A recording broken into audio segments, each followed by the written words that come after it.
very dangerous, I think, to believe that one size fits all. When it comes to trauma, I've been doing this work for over 40 years with, a specialty in this area. And one thing I've learned is one size doesn't fit all. Hello, and thank you for joining me here on Hope to Recharge podcast, the podcast that's designed to break the stigma around mental health and to create some hope and inspiration and give some practical tips to those that are struggling with mental health, whether it's from personal stories to break the stigma or some advice from professionals in the mental health community. Whether you are struggling with mental health on your own or you know a loved one that is struggling, we are here to support you and to create a community so you know you are not alone. The road to recovery can be difficult and challenging. At Hope to Recharge, we believe that in mental health, together is always better. I'm your host, Matana. Thank you for joining me here today.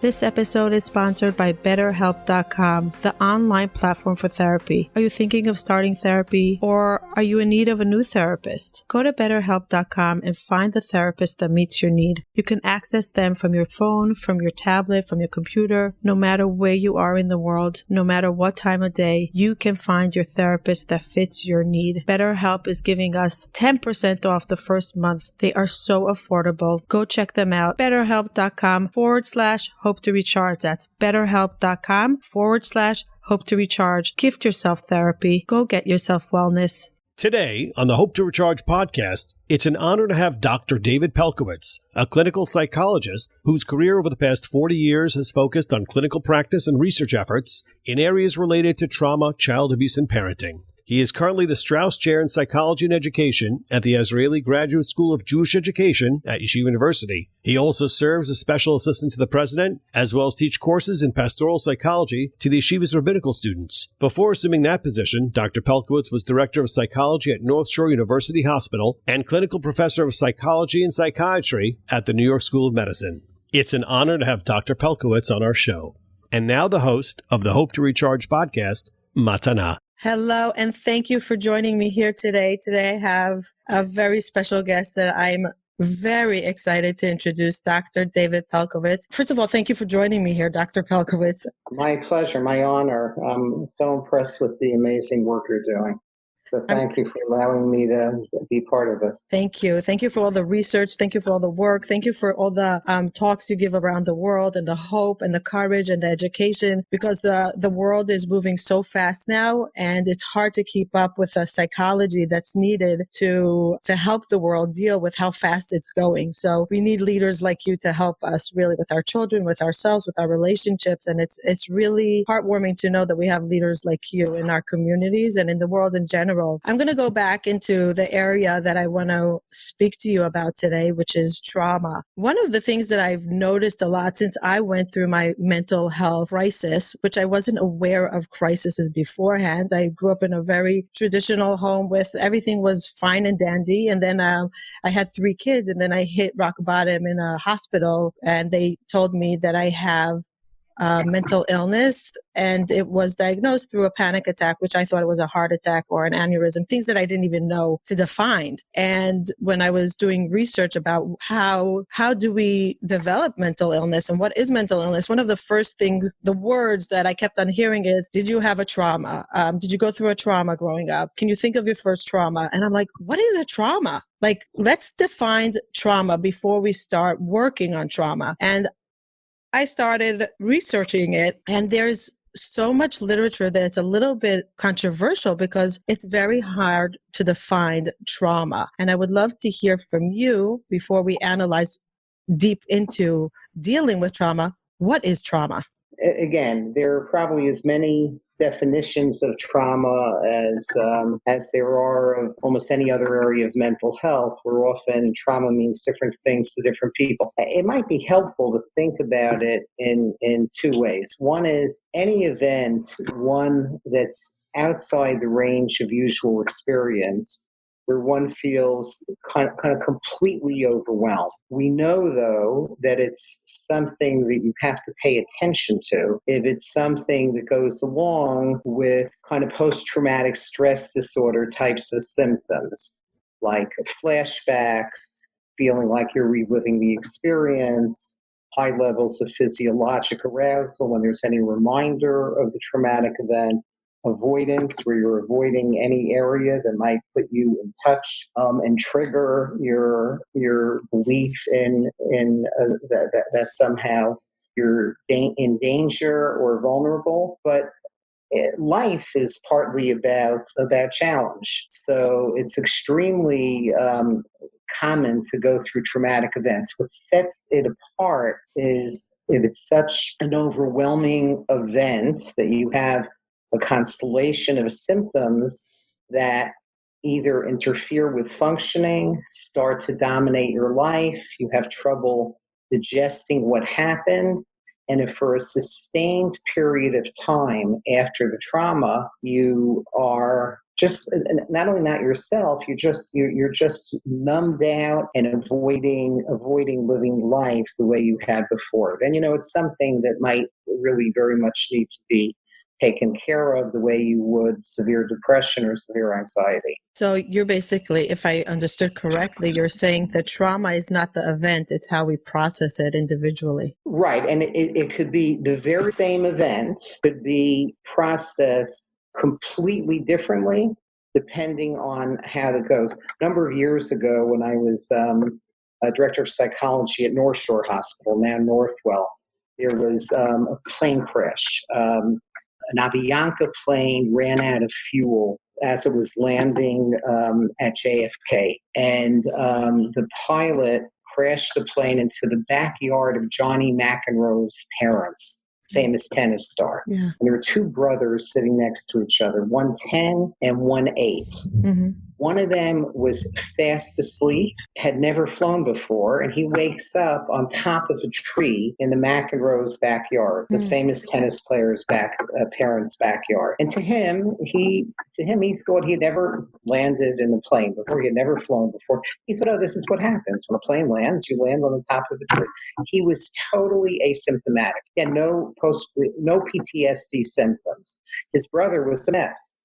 We all process things very differently based on temperament, based on prior experiences, and based on the way we process the event. So does that mean that he didn't process it, or maybe he went into denial and it will come up later on in life? It was still trauma. Right. Yeah, but again, it's often in the mind of the beholder. So there are many different pathways to the way one processes it. What goes into whether or not it develops into something that you really need to pay attention to. Again, a combination of temperament. If you have an anxious temperament, you're going to have a harder time. Mm-hmm. If you've had a tough life until now, a lot of prior traumatic events, it's probably going to be a little tougher.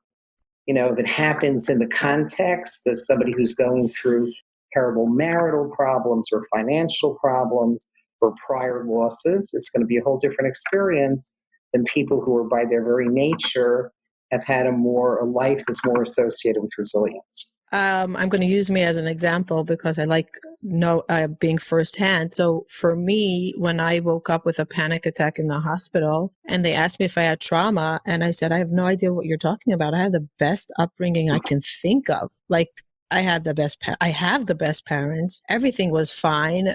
No abuse. I couldn't think about trauma until I started going into therapy, and then things started coming up. So sometimes we need to go deep dive to find out that there was trauma. So how do we define a mental illness that is based on trauma before we even know that there was trauma versus somebody just said, oh, someone abused me and there's trauma? Like it's hard to define when you don't know clearly what you're looking for. Yeah, I hear what you're saying. My bias, though, is that as a general rule of thumb, if you're doing okay and you're feeling resilient and what you went through, you're feeling okay with it. You're not depressed, you're not anxious, you're going through life. There are many people who, in the face of some incredibly difficult kind of life experiences, really are okay. It doesn't always have to. It has to do with a whole array of events. Again, intensity of events, horrible events, almost anybody will have a post-traumatic event. Right. In your case, because of the impact of how incredibly frightening the panic attack, and you thought you were losing your mind or having a heart attack or totally losing it, of course, that's, it requires a whole reordering of your life. We go through life feeling pretty invulnerable. And you've had a very easy life or a very trauma-free life until then, and then this happens. It does require a resetting. And therapy could often be incredibly helpful. Not everybody has a response that's going to require necessarily specialized treatment. So we're basically defining that trauma is an individual personality and the way that person is processing an event. And once they want to deal with it, what happens when they feel that the person feels that they went through trauma and the support that they're around doesn't even recognize that event as trauma, and then you're looked upon as like you're so sensitive, like just get a life. That's not trauma, but that person is really seeing it as trauma. As a therapist, what do you tell loved ones that there's such a difference? Because obviously you're saying it's in the eyes of the person that's going through it. Right, absolutely. And nobody, no parent, no friend, no acquaintance has any right to minimize the pain that somebody's going through. If you have a family member who's going through a very difficult event and they're having a very hard time with it, by definition, you have to be there for them at their side.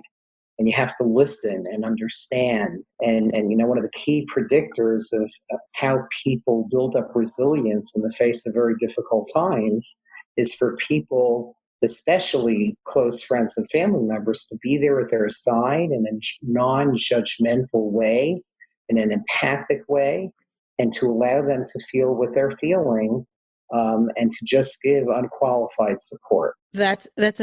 I find that it's easier said than done, because we could do it until it's too much, and then we just don't understand. I know with me, a lot of people were not understanding. I had an amazing support group. I happen to have had an incredible support group, even though many didn't understand. But the more I'm in this world of showing empathy and sympathy, the more I'm hearing my husband loves me and my mother loves me, my sister loves me, but they don't get it. They just don't get me. And I'm not getting the support I need. It's really hard to understand what they're going through if they didn't experience it before. Right, what tools do you give support? Yeah, terrific question. So part of what often happens in therapy for trauma in a very concrete way is that the therapist can work with the client going through this in helping them learn how to effectively recruit support, how to assertively and effectively let the people you're closest to know what you need, know how to give the right kind of support. And support comes in many different flavors. You may find one friend that what you need from them is concrete kind of advice or concrete kind of help. Another person, you may need to have them there just at your side, non-judgmentally. Another person, you may need for them to just help you distract yourself. And at different times, different coping mechanisms are going to work for you. And one size doesn't fit all. And often effective recruitment and education of those closest to the person going through a tough time includes just being there and knowing who to ask, how to express gratitude for appropriate kind of help, and how to figure out that different members or different parts of your support system may very well be offering very different things. Some people right away go into the problem-solving mode. Right. When you just need a warm, sympathetic ear without going into the problem-solving mode. But sometimes you may need somebody, and it's going to vary tremendously. One of the most important kinds of pieces of wisdom that we've known for many, many years, the Talmud talks about, if you go through a tough time, some people deal with it by talking, things out And they're helped very much by verbal forms of getting support in the face of trauma, in the face of overwhelming events. And some people need to distract themselves. So what the research shows is both ways are equally valid, and different people at different times will help you focus, and will help you cope in the right way. I find that it's a very hard balance. It's a very hard balance. I don't think we have enough education given to loved ones that don't recognize the mental illness way into life. So you can have a child that at 8 or 10 or 15 suddenly develops this mental illness or a trauma, and they're like, wait, where's my child? Or where's my spouse I knew? Or where's my mother I knew? Or where's the friend I knew? And it was easy to support them when you knew who they were, but now you suddenly, this new being takes over the person you love, and after a while it just gets so tiring. How do we continue loving the child, the friend, the parent, the spouse, that is very draining because they need so much support, and we don't know how to give it properly because whatever we're doing is not right? How do we not burn bridges? Right. I hear exactly right. I mean, there's a concept that's often used in situations that we're talking about called psychoeducation, where maybe the most important thing is to educate family members of individuals who have developed different kinds of mental illnesses, be it severe anxiety or depression or post-traumatic stress responses. And the average parent often, or the average family member often has no idea what to do. And sometimes they'll respond with anxiety, anger, or exactly the wrong thing. They'll get angry, they'll get irritable, they won't know how to find the right level of support. And something that could be extremely helpful is just simple education. Like, here's what you have to understand. Depression or anxiety, it's tied to the way the neurotransmitter system is working in the brain. And it's no different than any other kind of illness. And just like you don't get angry at somebody who might, God forbid, have cancer, or might have some other, or who breaks their arm or leg and needs a cast, or any other kind of physically based illness, no reason to get angry about this. And what you need is, here are some examples of how to listen empathically, how to find the right balance between support and gentle pushing. It doesn't come with an instruction manual, especially when it's a change from the child you've always known. So psychoeducation is amazingly helpful. Let me tell you about the chicken pox analogy, because I think it's a helpful analogy. There's often the example given of two families. They both have a child who has chicken pox, but they live in a rural area with no easy access to medical care. In one case, let's say it's an only child. They never saw chicken pox before. They're in this rural area. It's not easy for them to figure out who to even ask. It's terrifying, right? It's, will my child live? Will my child die? Are these pox all over his or her face going to cause permanent facial disfigurement? Do I let them scratch? Do I let them not scratch? In the other case, same level severity chickenpox, child number 5, all of the older 4 had chickenpox, so been there, done that, and their next door neighbor and best friend is a pediatrician. What happens then? It's a little bit of a pain, but it's no big deal. I've been through it before. What's the difference between case 1 and case 2? It's knowledge. Yes. Just the knowledge of that second example is enough to totally change the psychological experience relative to the first example. Mm-hmm. That's what psychoeducation does, and that's something that can be incredibly helpful in terms of advocating for there to be better understanding of how to handle a child a child or an adult child who suddenly develops severe panic or severe anxiety or severe depression. And it could be in any relationship. It can be also in marriage. I was married 10 or 12 years before the new matana took me over, from a happy-go-lucky functioning mother or wife to somebody that didn't get out of bed, didn't want to smile, didn't want to communicate. So how do I still love this person that I don't recognize, and how do I give unconditionally? A child is a little bit easier to push our limits and to try. Okay, so we get frustrated, and then we feel the parent guilt again. With a sister or with a child to a parent or a best friend or a spouse, it's really hard to have that unconditional love to suddenly re-love this new person that we don't even know. And when it's taking a long time to recover, it's really hard to, okay, we go through the education, but we don't see any change. What happens? What do we do? Right. Right. I hear. And that's exactly why I think an outside therapist who's been through this before can be extremely helpful, especially to a spouse and to a parent or to best friends.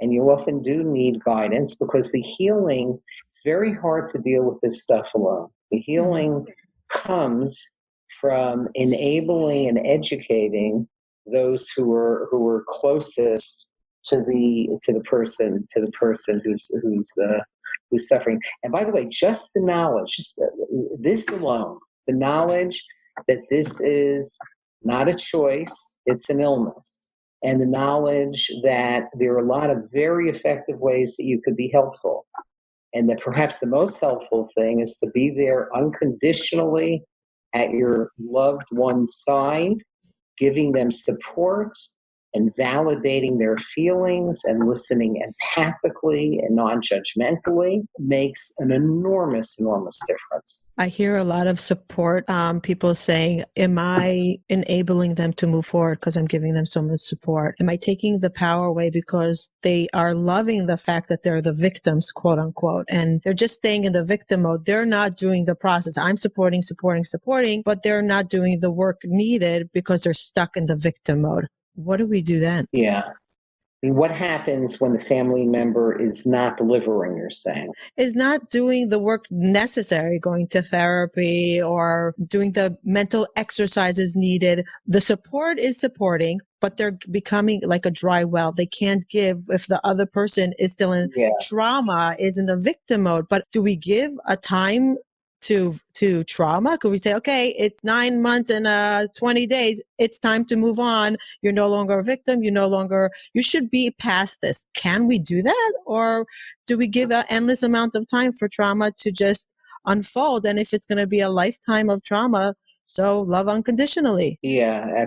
Again, excellent point. That's why it's rarely something that could be supported by just one person. Mm-hmm. Very often, first of all, there are amazing people out there. It may be other people who are going through the same thing where you can support each other with groups, like what you're doing with trying to help others and with this podcast.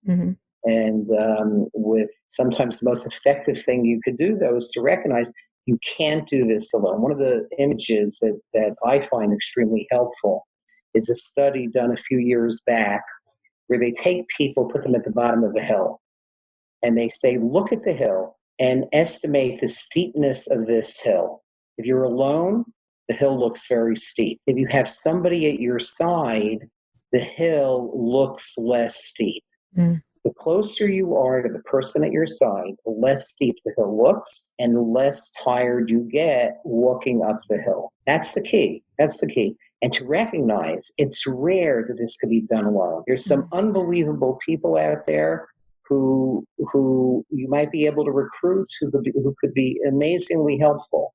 They're wonderful organizations. They're wonderful ways of tapping into that.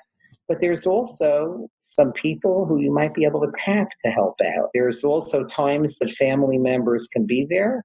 Sometimes the family members themselves get overwhelmed. And the key is it's interesting, of all the emotions that might be helpful, and I'm not saying this in any way to invalidate the right to feel frustrated and angry, it's interesting.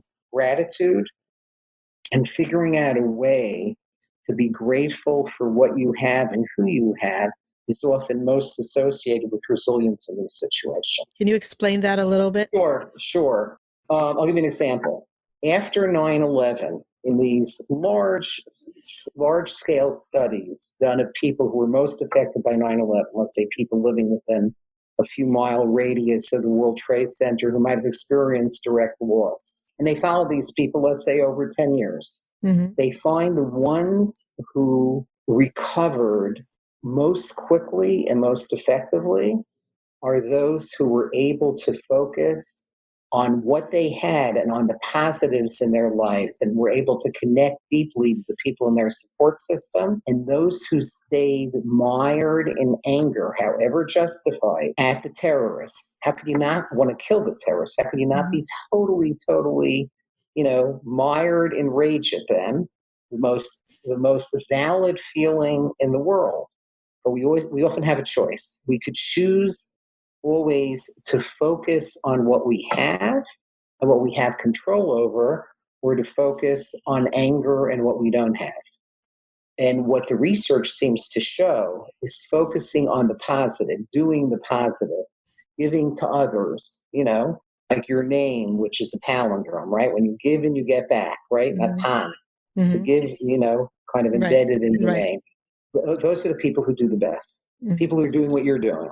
They do the best long term. It doesn't take away from the validity, but ultimately the primary emotion that tends to work best are positive emotions.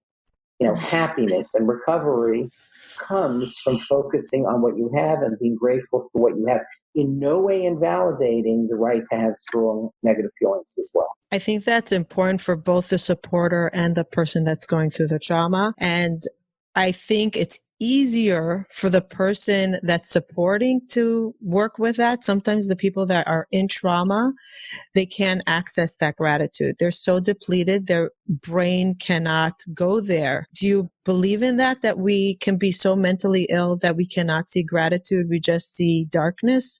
Sure, that could come with depression. It could come with severe anxiety. It could be part of the problem. And that's what I'm saying. I'm not saying that in any way, in a way that's not judgmental.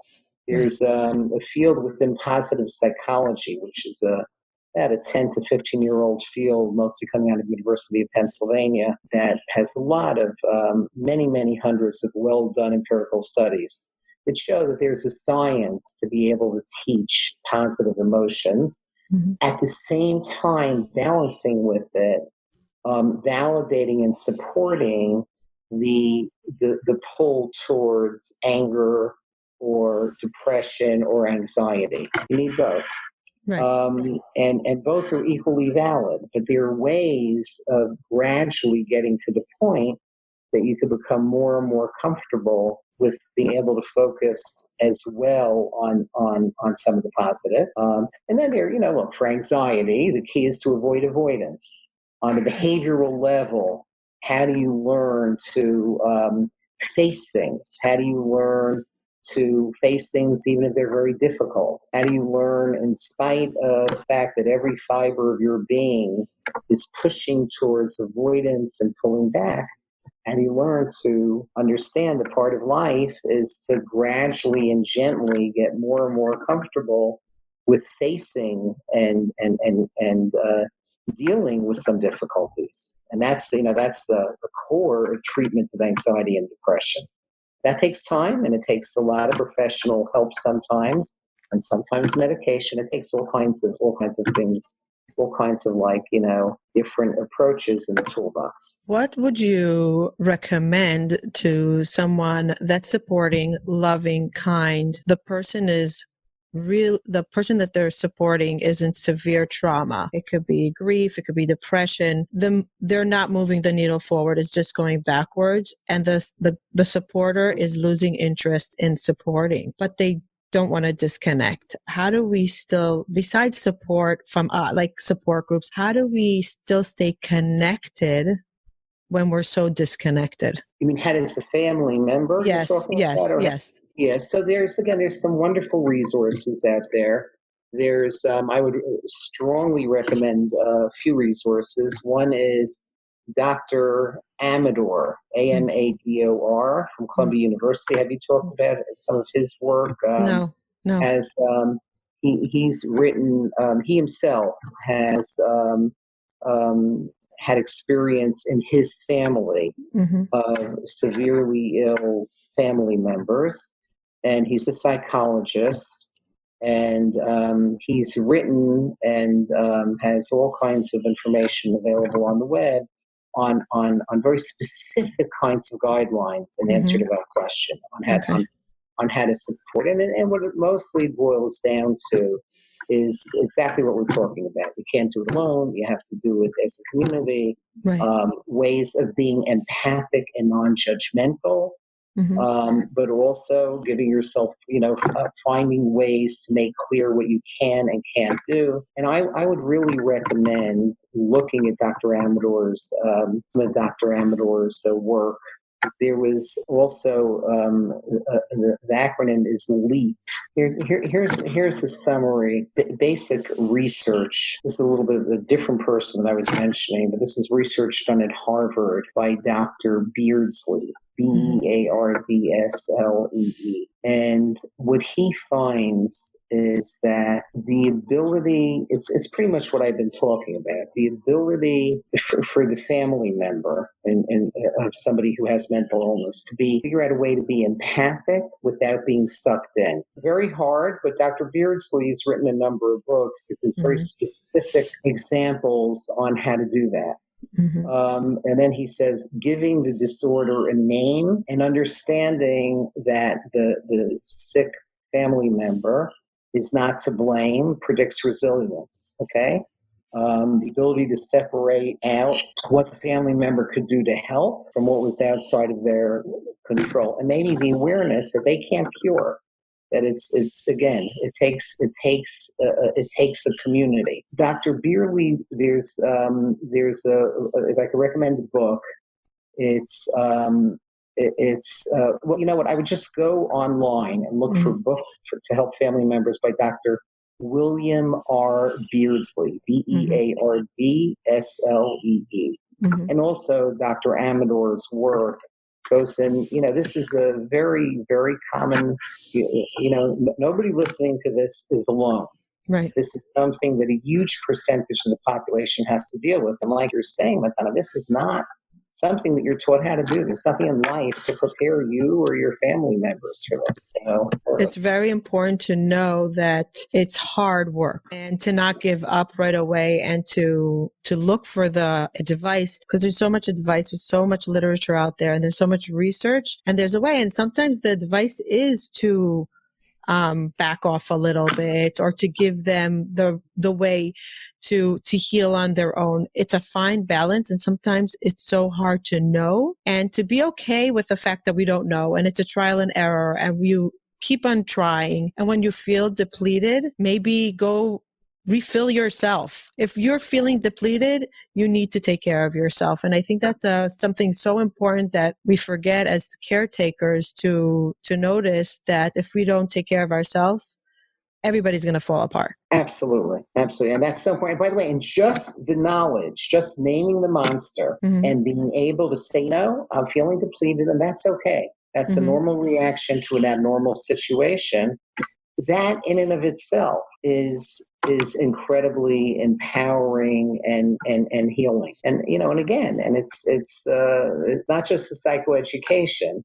It's the increasing awareness. By the way, there's increasing understanding of something that in the field is called desirable difficulties. That sometimes when we're able to understand that we grow sometimes from being faced with unbelievably unreasonable kinds of chronic stress and expectations.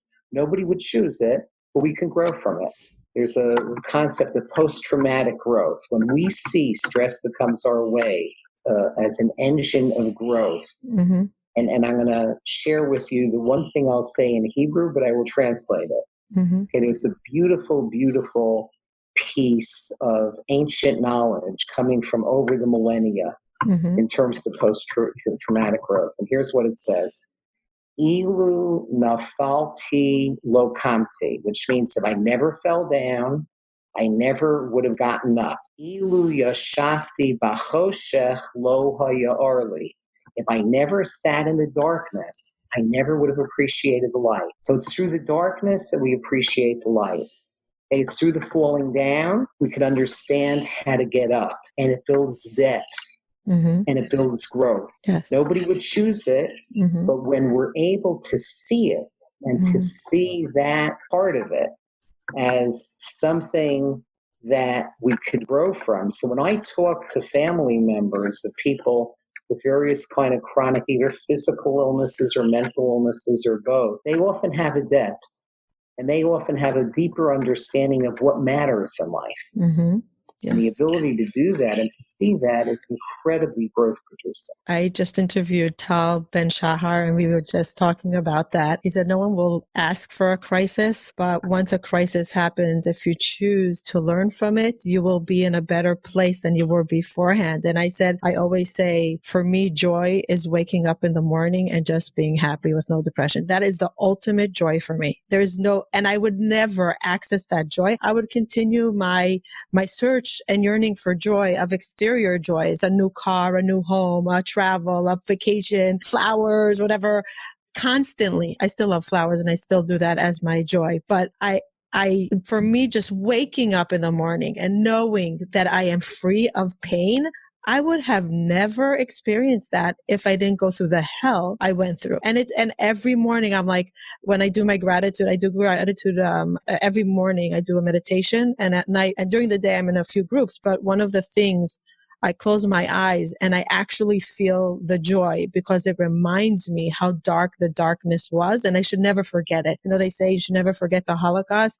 That was my personal Holocaust, that depression, and I don't want to ever forget it. I want to in a way because you would just like a panic attack. You don't want to remember, you don't want to experience part of the trauma is from it happening again. So of course you don't want to feel it again, but you don't want to forget how far you came and how grateful to be that it's not there again. And I often say this to people that are in crisis in relationships. I said, this can build you to a new level in your relationship when you overcome it, hopefully, if you do it in the right way with the right support, to a level that you would never get to otherwise. A gratitude and appreciation for each other, depth of an understanding.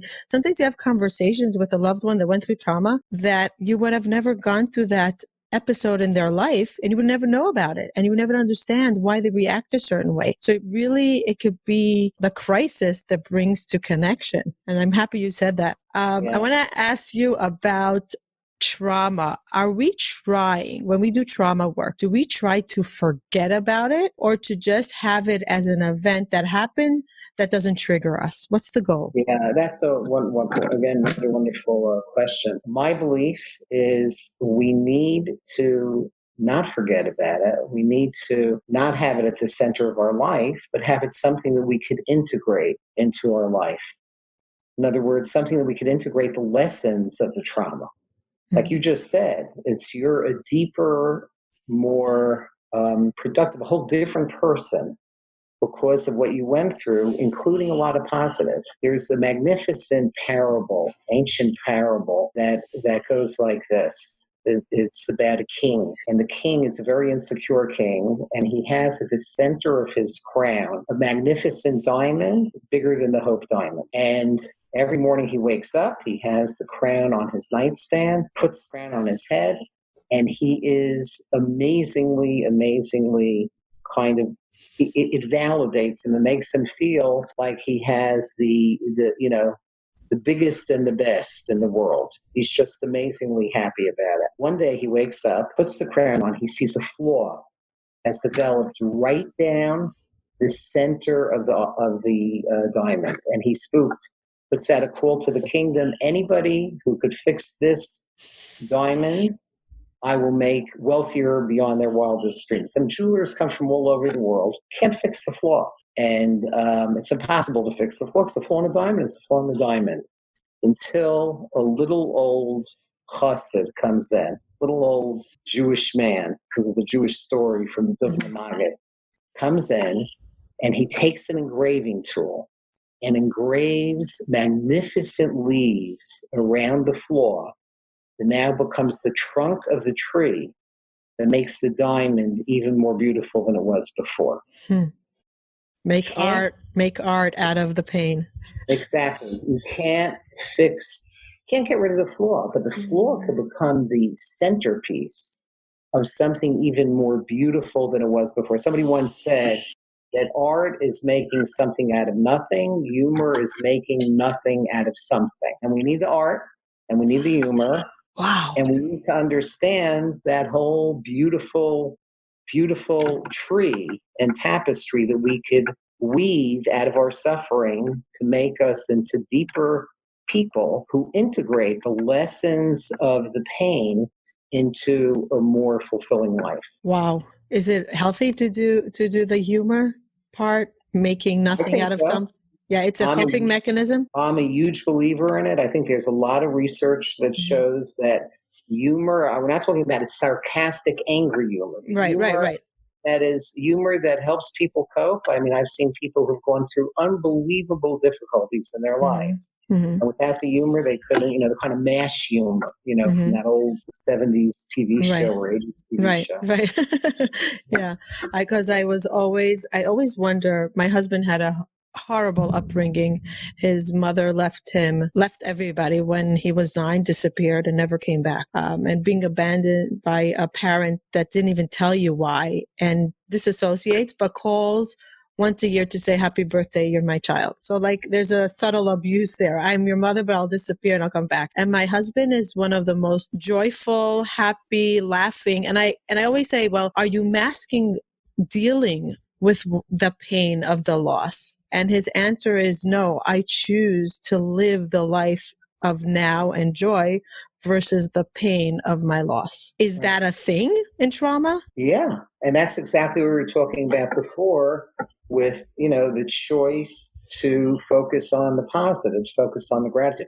That's not denial. That's an act of choice. That's what Tal Ben-Shahar's magnificent work is all about. It's about the power of making that choice. And as you know, from having spoken to him in general, from your experience, that's a skill. It's a skill you could build up. You could do count your blessing exercises, and that really works. And you could build it into the fabric of your life to learn how to overcome the ordeal of the ordinary, which is often that we become habituated to even the most spectacular gifts in our life. But if we could figure out a way to build in rituals that teach us how to find what to be grateful for, it's very easy to become habituated and to lose it.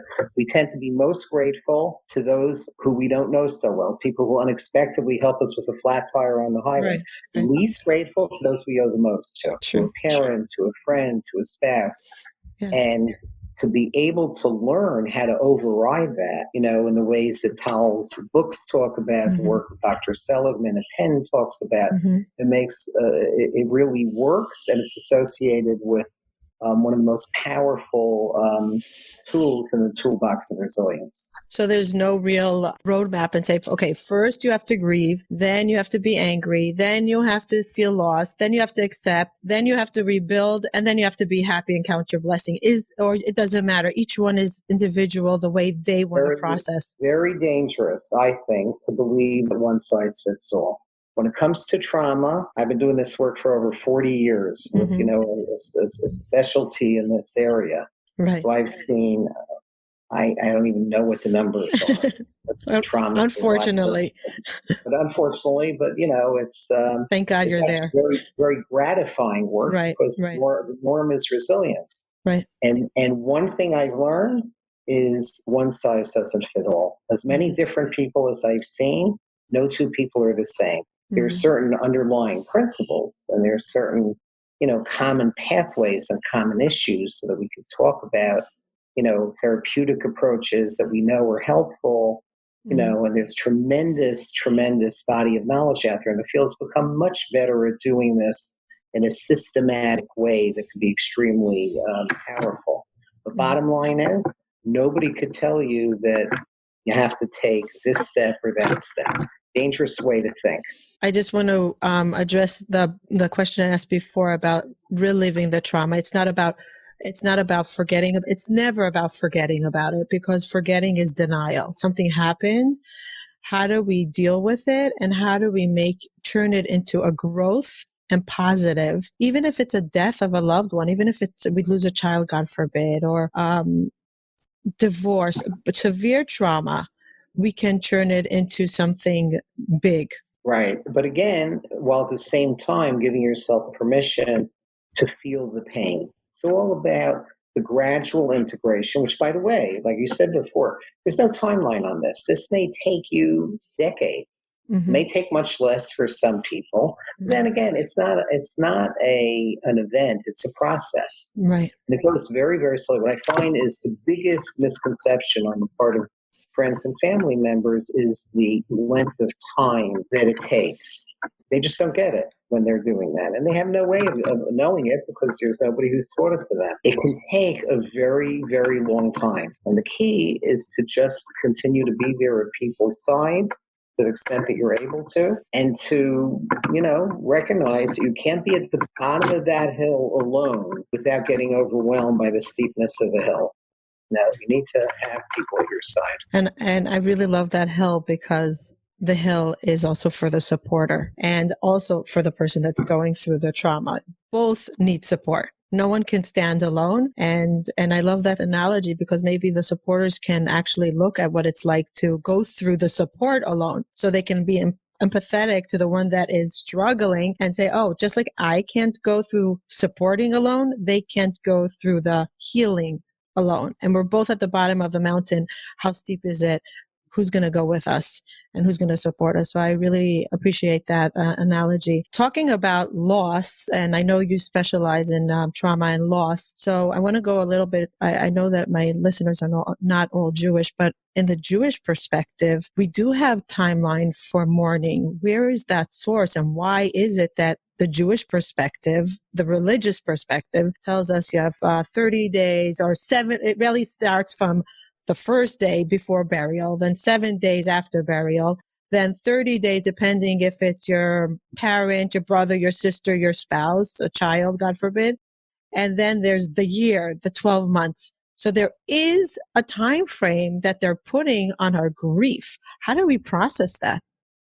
Yeah, so my understanding, just speaking as a psychologist, purely as a psychologist, my understanding of that is it's true. There's, and by the way, tremendous strength that comes in times of grief and loss to have the structure of ritual, telling you and gradually reintroducing you into the community, starting with the earliest period where you're totally absolved of any kind of ritual before the burial. Right. And, with gradual reintroduction, first during the 7-day mourning period, then the 30-day mourning period, then the year. But that doesn't mean, as I understand it, that there's a timeline really put on grief. There's a phenomenally interesting letter written by Maimonides, one of the great rabbis of all history. Right. He's a physician and extremely respected rabbi and doctor and author. And he writes about the loss of his brother. Loss of his younger brother. They found this in the Cairo Genizah, these ancient manuscripts found in Cairo going back a number of years. In a letter that Maimonides' brother wrote, that he said, I lost my brother many years ago. And he talks about years and years and years later, saying that he became so sick with grief that they gave him up as dead. That literally he nearly died. This is Maimonides. Nearly died with grief at the loss of his brother, who he was very, very close to. It turned out that his brother was in a shipwreck where not only did Maimonides lose his brother, but he lost everything he owned in that shipwreck. They were business partners, and he had to care for his brother's widow and children. It totally changed his life, and it sounds like he became what in modern parlance we would call clinically severely depressed, severely, today I don't want to use the terms, but we probably call the pathological grief reaction, years and years later, okay? And that's like, one of the superstar rabbis of all history. And doctors. Huh? And doctors, right. Worldwide. He was the doctor to the heads of state, to kings and all over that part of the civilized world. So that, I take that to mean that it's true that religion prescribes all of these very wise kind of ways of approaching grief. But it doesn't take away from our right to grieve longer, to mourn and to grieve over very long periods of time. Maybe it gives us permission to move forward out of guilt. Maybe. I know Rabbi Orlowek doesn't like using the word guilt. He said it shouldn't be part of our lexicon, but maybe we have internal, like, they're dead. How can I be happy? But it gives us permission. Okay, you gave yourself time to grieve. Now it's time to move on and live because you're alive now. Don't die with the dead. Live life and move on. There's a time and place for everything. Lakol zman va'et. I always wondered, like, what is that timeline? Because it could be confusing as a Orthodox Jew. It could be very confusing. What's the right thing? And what are we supposed to do and what are we not supposed to do? But I like that outlook. So you deal with a lot of trauma, abuse, marital relationships in the Orthodox world. Do you feel that trauma is different in different religions and different cultures and different societies, and we can manufacture a certain traumas based on our culture? Yeah, I don't know if it means for manufacturing. Yeah, there's definitely differences in the way trauma shows itself in different cultures. I was privileged to have this unbelievable experience in Sri Lanka after that horrible tsunami that came with the loss of hundreds of thousands of lives. And I spent a couple of weeks there with some colleagues training the trainers, training 40 physicians responsible for the emotional recovery of the people living in Sri Lanka. And what hit me in a way that was enormously helpful for me afterwards was that we, as Western psychiatrists and psychologists and mental health professionals, brought our preconceived notions about trauma and how to recover from trauma to this ancient culture, okay, that had unbelievable wisdom. You know, they had built in to their culture all kinds of meditation and mindfulness practices. Mm-hmm. They knew much more about it than we did.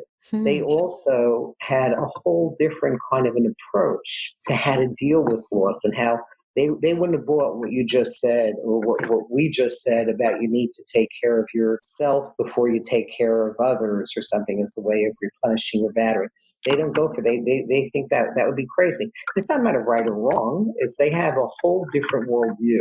There have been some works written by the well-meaning Western therapists who came to Sri Lanka after the tsunami and didn't understand how phenomenally different trauma is handled in different parts of the world. I once co-authored an interview on how to measure different kinds of complex post-traumatic stress reaction. And I heard a fascinating lecture given on this measure that I was, one of the main authors of, critiquing it for being culturally not relevant to other cultures. And he'd given that measure to many thousands of people in the Middle East and in Africa and showed that what was a reliable and valid and scientifically very effective and helpful measure in the Western world was meaningless in Africa and in the Middle East. Mm-hmm. And it was such an eye-opener for me. I happened to walk in on a session at a conference critiquing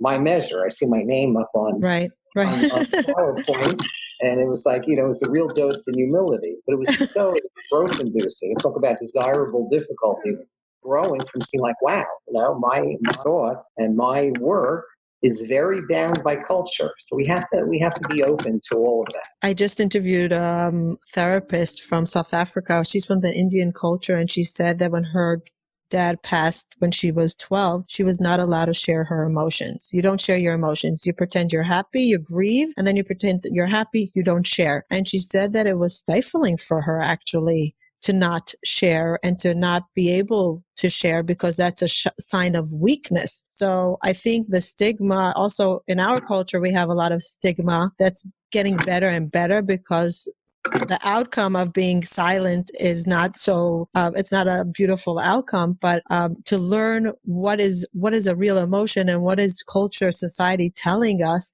is such a hard thing when our culture and society is so loud and so dominant and so telling us how to live and how to show up. And I'm wondering if you feel like we need to educate leaders a little bit in our culture, in our societies, wherever we are in the world, how to not one size fits all and let people experience their experience versus telling them how to experience it.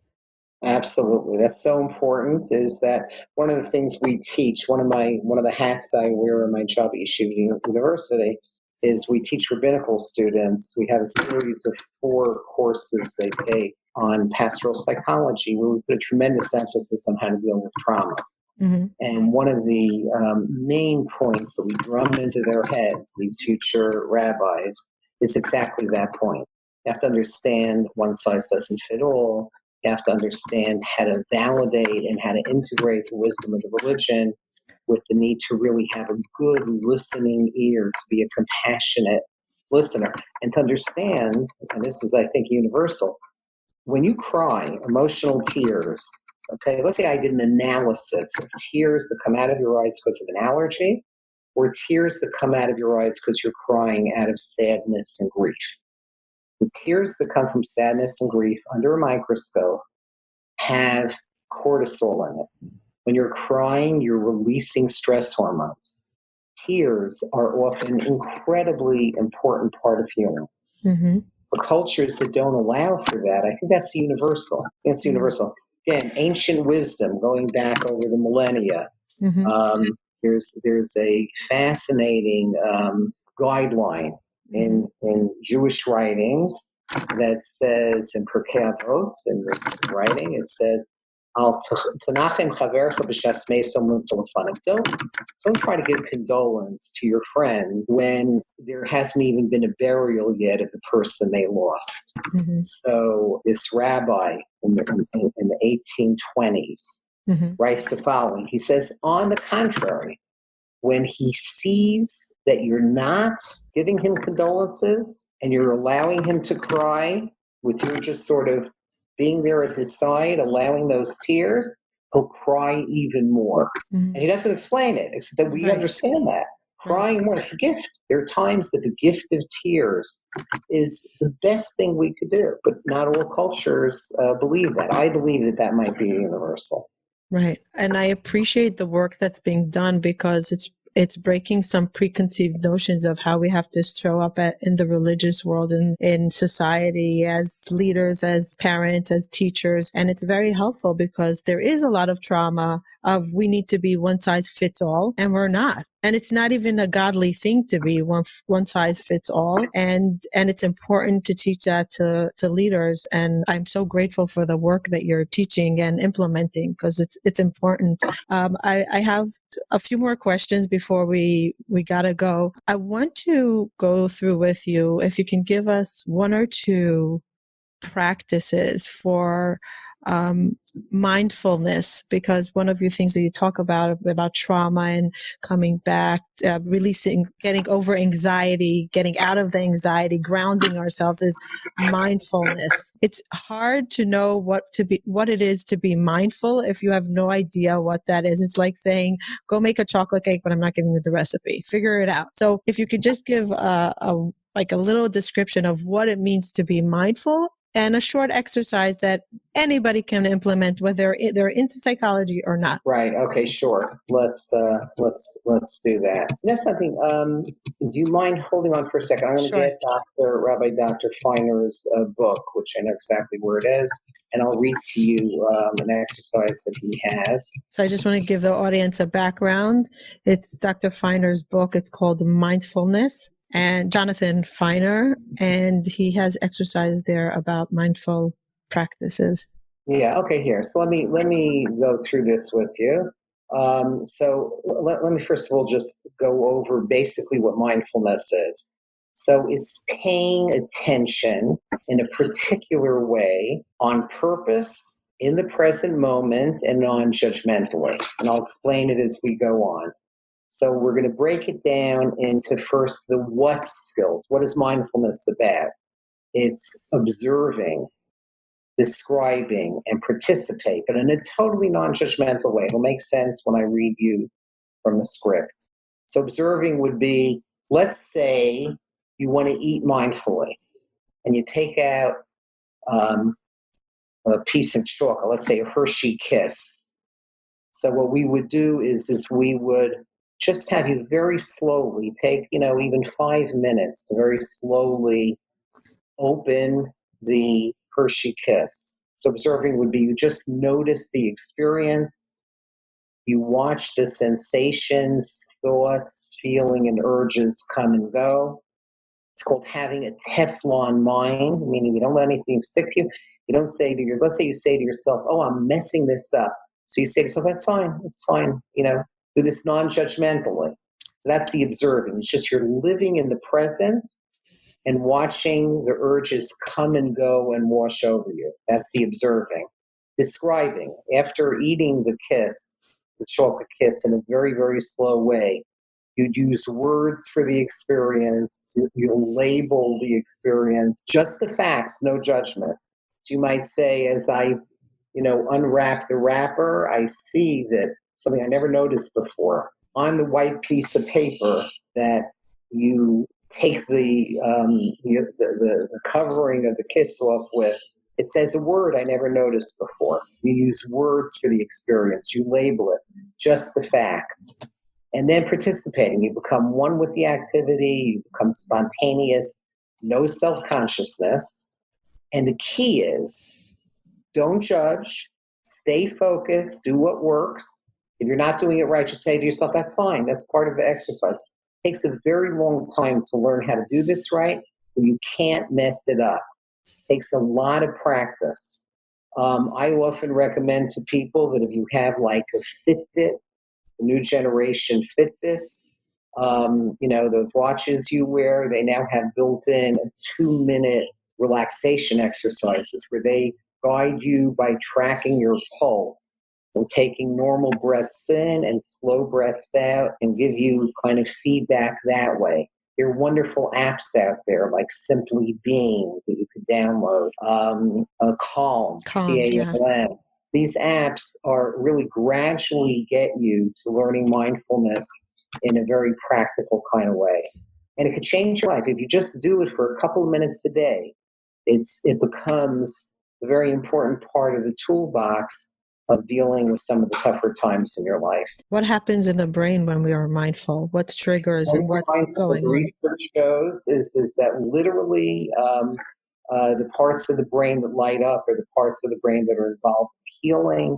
It's very helpful in lessening depression, lessening anxiety. It just changes when they look at extremely practiced mindfulness and meditation experts, let's say Buddhist monks. They find that literally their brains are different. The parts of the brain that light up when you're anxious become more quiet. And over time, it becomes the cornerstone of being able to change your wiring in a way that you become physiologically more chilled out. But you have to remember, it takes practice, and there are wonderful opportunities out there. What I love about Rabbi Dr. Feiner's book is that it's rooted in ancient wisdom, that there's tremendous traditions in terms of Asian kind of philosophies, but there's equally ancient traditions in Jewish philosophy as well. Dr. Feiner's book, very, very clearly lays that all out. Do you feel that it's something someone should implement even if they don't go through trauma, to prevent extreme trauma, to prepare your body for impact? I think it should be part of everybody's life. I don't want to sound like such an evangelist about it, but I really find that if you're just being able to do it, and after a while, it becomes part of you. And it just helps you. I had a painful teeth cleaning yesterday, which is one of the more routine, minor, low-level stresses of life. But I don't take any anesthesia, even though the doctor said, "Come on, let me give you an anesthetic," or whatever. And I just do simple breathing exercises, and have been able to go through all kinds of, very stressful kind of medical treatment events with just, the wisdom I learned from being able to do simple breathing and simple mindfulness. And I just put my brain in a different place. And I'm not terribly good at it, but over time I've become better. And it's just one of the many toolboxes that I use in order to deal with the chronic stress that's part of what life's all about. Is that Wim Hof's idea? Do you know who Wim Hof is? No. Tell me, how do you spell the name? I'd love to learn about it. So Wim, W-I-M, Hof, I think it's H-O-F-F, Wim Hof. He believes, he's German. I don't know if he's a doctor, but he believes that your mind can overcome any kind of pain. And he believes in living in ice baths in order to be mindful and present to be able to sustain any kind of extreme impact from the world. It's phenomenal. But I guess that's the same thing. I'll have to look that up. Yeah, thank you. Yeah. I have a general question that I like asking professionals. Why do you think in a generation that we have so much knowledge, the stigma is breaking slowly, the icebergs are breaking, and there's more talk about it, there's less shame, there's unlimited amount of resources, like you said. If anybody wants, you can go online, you can go to courses, books, doctors, understanding of the brain like never before, but yet suicide rates are up like never before, and trauma, anxiety, clinical depression, mental illness like never before in history. You would think that it would come down. What is going on in our generation? Yeah, look, the two major changes in terms of what at least we can speculate is behind the rise in depression and anxiety and suicide. One major change is the pace of life. There's a lack of stillness in life. So we have both the impact of technology and social media and never being off, always being on, always being connected. And we know that some of the rise in depression and anxiety, although it is somewhat controversial, maps onto the introduction of the iPhone and the pervasiveness of social media and the kind of superficial judging of our self-worth by how many likes we have and, how we're presenting these false self to others, which is not a good recipe for death. And also changes in parenting process and the balance between love and limit, where all love, no limits, children grow up to be overindulged and spoiled. All limits, no love, rules without relationships equals rebellion. We need the middle. It's called authoritative parenting. And in recent years, there's been much more of parents being love specialists and not being particularly adept at putting limits on. So it's a combination of those two, I think, together being part of it. And then on top of it, there's the affluenza studies that show, done at Columbia by Dr. Sonia Luther, that show that if you compare people who come from relatively affluent backgrounds and you compare those children to those who come from less affluent backgrounds, kids who are lower socioeconomically in terms of financial challenges, contrary to expectations, triple the rate of depression in the affluent kids, triple the rate of anxiety, triple the rate of substance abuse. And she deconstructs this, Dr. Luther, in a number of studies, and she finds 3 active ingredients behind what she calls affluenza. One, it's never enough just to be average in these communities. It's hard to show your uniqueness. You don't go to your friends and brag, my kid just got in the 50th percentile on SATs. And in fact, you need to be appreciated for your unique gifts. Right. And that's associated with. The second one is time. Parents tend to outsource their time, and they're not so terrific at being able to give their kids unqualified attention and time. And the third, that you have to give. In more affluent neighborhoods, kids often take. They may give as part of service learning to get into a better college. That doesn't count. To give for the sake of giving, just to help others out, is a basic building block. The Hebrew word matan, to give, is a palindrome. When you give, you get back. Right. So when you build those three ingredients into your lives, you're going to lessen suicide rate, and you're going to lessen depression and lessen anxiety. But it's complicated. There may be environmental reasons we don't quite understand. There's so many changes that are taking place.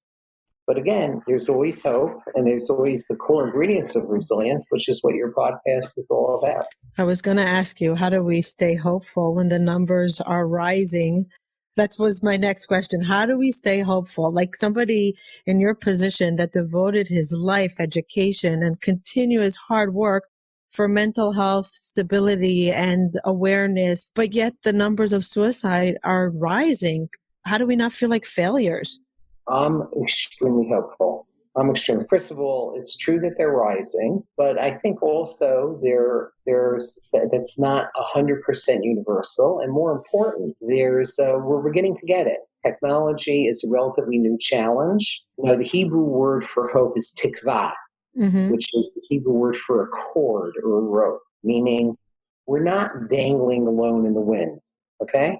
As long as there are people in society like you, and all the people that you've been talking to who are there ready to throw a rope out, a lifesaver out to people. What the research on resilience shows is what just one person who cares in your life. It could be a husband, it could be a parent, it could be a close friend, makes all the difference. Right. Active meaning, finding meaning and purpose in life. There's always hope, okay? It's not like we're destined to all become suicidal. Not at all. And even what the research on social media shows, a rise in depression, it's a relatively small change. It's not like a hopeless, terrible thing. But you're right. We're living in a society that hasn't quite figured out how to deal well, but we're getting better. Yeah. Kids more and more are asking for help and disconnecting from their devices, going from FOMO to JOMO. They're saying, going from the fear of missing out to the joy of missing out. They want help in disconnecting. And parents are beginning to recognize that. I'm finding a lot of hope in the work that I do in terms of people being very open and looking for input and help. Yeah. Tal Ben Shahar was saying something very similar to you. He says, just like in crisis, there's a correction. Like in what we were talking about before, there's no way to know greatness before the crisis. Once this crisis, it's a technology crisis, a world crisis, some kind of communication crisis. But then when the adjustment comes, there'll be a real communication and a living on a higher level in the future because of the crisis. As you said, we're still learning how to adjust to this crisis, and we're learning how to grow from it. And parents are really adjusting, and also teens, and we're all adjusting to the crisis. So I guess that's the hope. Exactly. Yeah. Can I ask you a last question before we go? A personal question as a parent. I feel as a parent that I decided to bring kids to the world. They didn't ask me to come, and they didn't ask me to be their parent. I feel as a parent that I can't make demands of them how to live life and the way that I feel appropriate. This is the way we do. We give, we do chesed, this is the way I want my life to be. We're kind. We don't speak evil of others. Like my rules, we're honest. We're not lazy. We're go-getters. When a kid wants to show up in life in a way that's uncomfortable for me, is it my place to educate them because they're young? Or do I just say, let him just show up in the world the way he wants to show up? He didn't ask me to be his parent. I need to see him versus him seeing me. What's the fine balance there? Yeah, so my understanding, again, I think that there's strong psychological research and also strong Jewish tradition here. You need to find the balance. Again, kids need to know that you're going to give them limits. Again, authoritative parenting is that balance. Again, if you don't put the limits on, kids will flounder. And I see it all the time. In the 40 plus years I've been in practice, kids all the time complain to me when I see them as adults. I wish my parents had been stricter with me when I'm younger, even in terms of the internet. Most kids want more rules. And when they have rules, they feel helped by that. And it has to be done with love and flexibility and openness. And when you find that balance, and it's an art, it's going to be different for every single kid. But that's Do you believe? Yeah, right. Do you believe in the saying, "I'm the parent and I know better"? Sometimes you have to say it with warmth and with love, and the key is flexibility. Thank you so much. We took a ton of his time. Thank you so much for your education and for your work. I appreciate all of your wisdom. Thanks so much. Have a good day. You too. Be well. Thank you for joining us and taking the time to listen. I really appreciate it. Please hit the subscribe button so you can hear further episodes. If you are listening to us on iTunes, please leave feedback and ratings below. Let us know if there's any topic that you would like to hear from us in the future. Bye till next time.